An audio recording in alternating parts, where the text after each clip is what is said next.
ಎಲ್ಲರಿಗೂ ನಮಸ್ಕಾರ.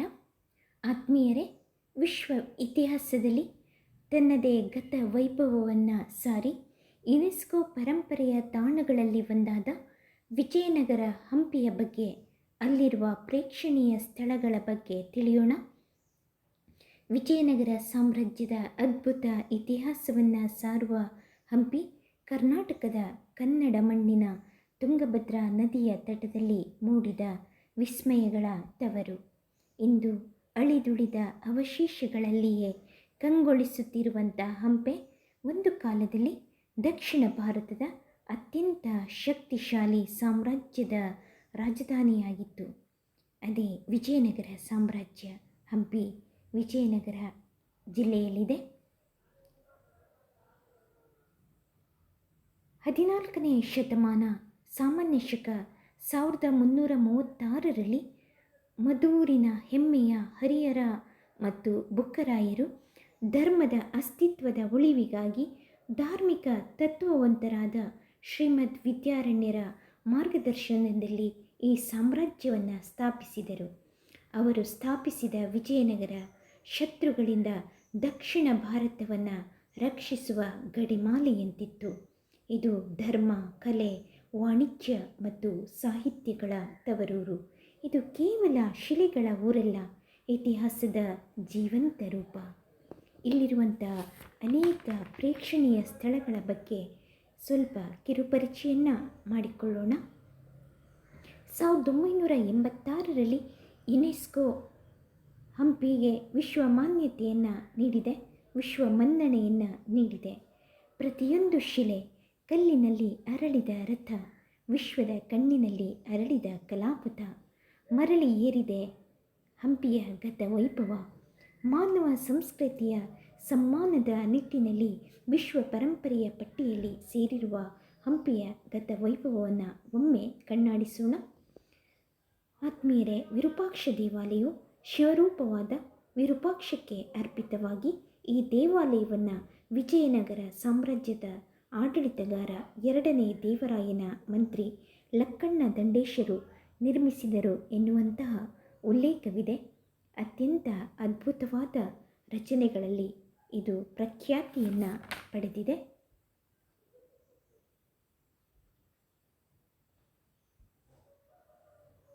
ಇನ್ನು ಹಂಪಿಯ ಹಜಾರರಾಮ ದೇವಾಲಯ. ಹಜಾರ ಅಂತಂದರೆ 1000. ದೇವಾಲಯದ ಗೋಡೆಗಳ ಮೇಲೆ 1000ಕ್ಕೂ ಹೆಚ್ಚು ರಾಮನ ಕಥಾಚಿತ್ರಗಳ ಶಿಲ್ಪ ಶ್ರೇಣಿಗಳಿವೆ. 15ನೇ ಶತಮಾನದಲ್ಲಿ ಕೃಷ್ಣದೇವರಾಯನ ಕಾಲದಲ್ಲಿ ನಿರ್ಮಿತವಾಗಿದ್ದು, ರಾಮಾಯಣದ ಶಿಲ್ಪರೂಪದ ಸಂಕಲನವೇ ಇಲ್ಲಿನ ಮೈವೆತ್ತೆಂತಿದೆ.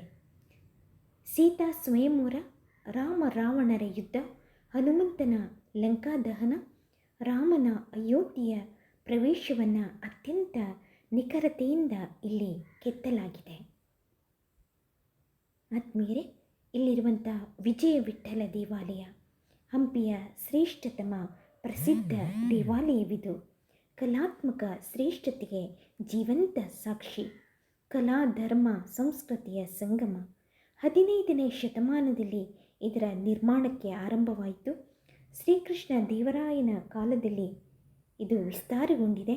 ಇಲ್ಲಿರುವಂಥ ರಂಗಮಂಟಪ ವಿಠ್ಠಲ ದೇವಾಲಯದ ಪ್ರಮುಖ ಆಕರ್ಷಣೆ. ಇಲ್ಲಿ 56 ಸಂಗೀತ ಸ್ತಂಭಗಳಿವೆ. ಇಲ್ಲಿರುವಂತಹ ಸ್ತಂಭಗಳು ನಿಧಾನವಾಗಿ ತಟ್ಟಿದಾಗ ಸಂಗೀತದ ನಾದಗಳ ಅಲೆಗಳನ್ನು ಎಬ್ಬಿಸುವ ಸ್ತಂಭಗಳಾಗಿವೆ. ಹಾಗಾಗಿ ಇದನ್ನು ಸರಿಗಮ ಸ್ತಂಭಗಳೆಂದು ಕರೆಯುತ್ತಾರೆ.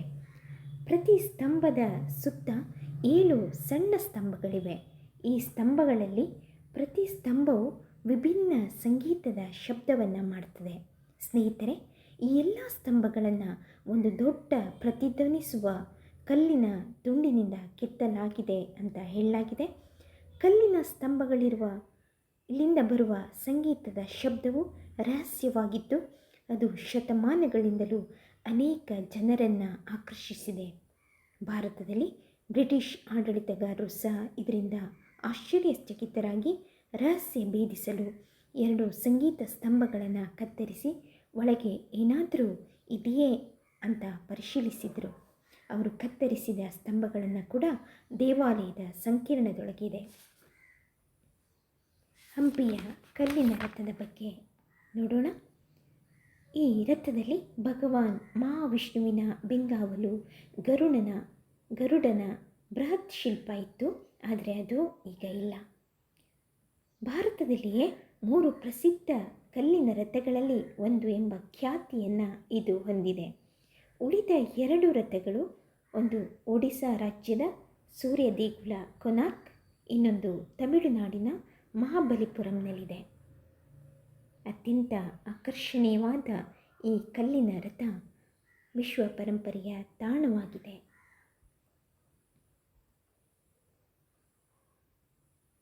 ಇನ್ನು ಮಹಾನವಮಿ ದಿಬ್ಬ ಅಥವಾ ದಸರಾ ದಿಬ್ಬ ರಾಜಮನೆತನದ ಆವರಣದಲ್ಲಿರುವ ಅದ್ಭುತ ಕಲ್ಲಿನ ವೇದಿಕೆಯಾಗಿದೆ.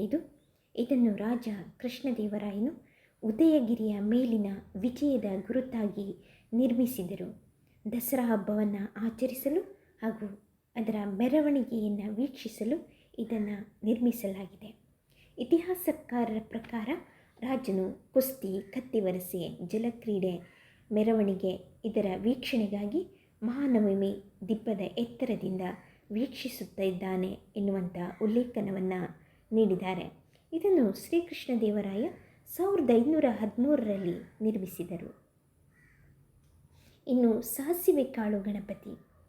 ಯುನೆಸ್ಕೋ ವಿಶ್ವ ಪರಂಪರೆಯ ತಾಣವಾದ ಹಂಪಿಯ ಸಾಸಿವೆ ಕಾಳು ಗಣಪತಿ ಬೃಹತ್ ಪ್ರತಿಮೆಯನ್ನು ಹೊಂದಿದೆ.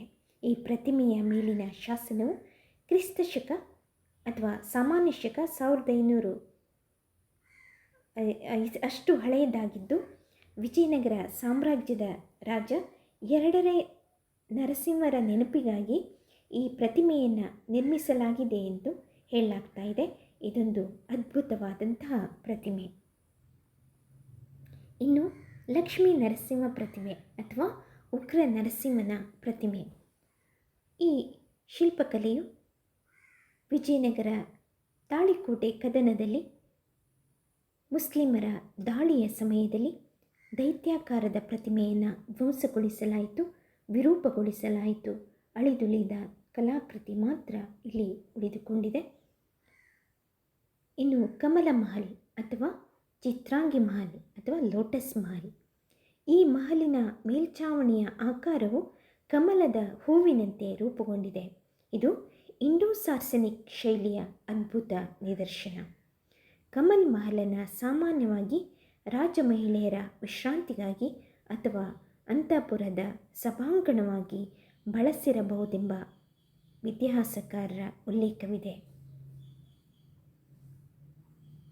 ಅತ್ಯಂತ ಸೊಗಸಾದ ಅದ್ಭುತವಾದ ರಚನೆ ಇದು. ಇನ್ನು ಬಡವಿಲಿಂಗ ದೇವಾಲಯ. ಹಂಪಿಯಲ್ಲಿ ಶಿವನಿಗೆ ಅರ್ಪಿತವಾದಂಥ ಒಂದು ಅದ್ಭುತ ಕುಸುರಿ ಕಲೆಯ ದೇವಾಲಯವಿದು. ಇನ್ನು ಆನೆಲಾಯ.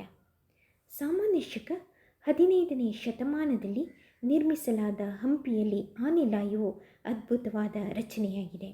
ವಿಜಯನಗರದ ಸೈನಿಕ ಶಕ್ತಿಯ ಸಂಕೇತವಿದು. ಇದು ರಾಜಕುಲದ ಹೆಮ್ಮೆಯ ಭಾಗ. ಯುದ್ಧ, ಹಬ್ಬ, ರಾಜಕೀಯದಲ್ಲಿ ಇದು ಅತ್ಯಂತ ಪ್ರಮುಖ ಪಾತ್ರವನ್ನು ವಹಿಸಿತ್ತು.